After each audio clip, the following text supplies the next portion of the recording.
Hello everyone, welcome to daily current affairs.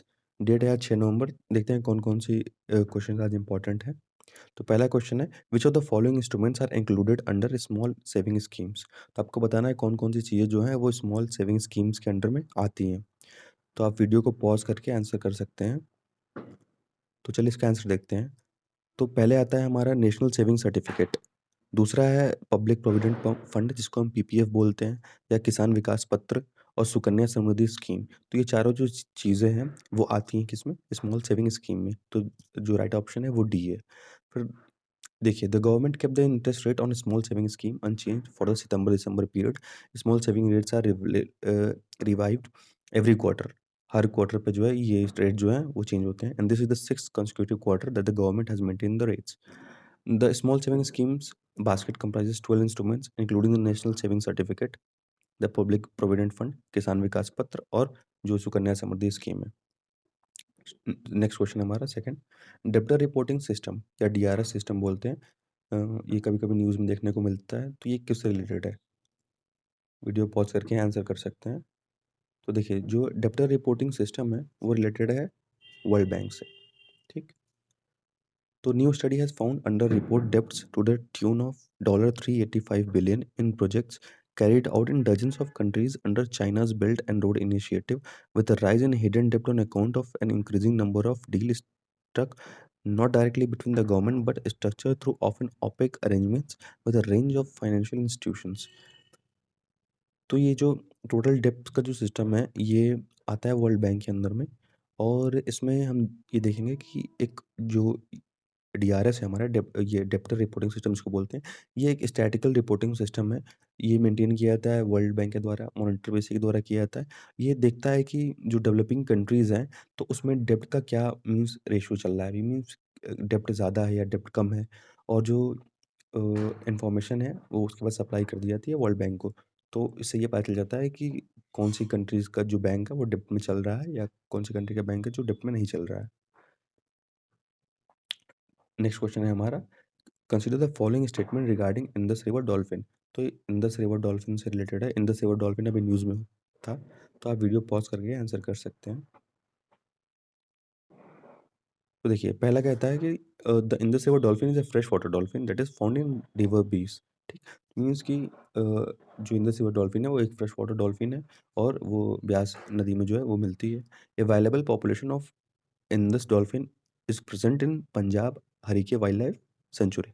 Means जो है कुछ अमाउंट में Punjab Harike wild life sanctuary में प्रेज़ेंट है, तो ये बात सही है। Indus river dolphin was declared as state aquatic animal of Himachal Pradesh. तो ये स्टेट एक्वाटिक एनिमल है हिमाचल प्रदेश की। तो ये जो थर्ड ऑप्शन है वो बिल्कुल गलत है। ये इंडस रिवर डॉल्फिन जो है वो पंजाब की स्टेट एक्वाटिक एनिमल है। तो अगर थर्ड ऑप्शन गलत होता है तो सी और डी यहाँ हो जाता है गलत। तो बचा 1 एंड 2, तो 1 and 2 means option B is the right answer.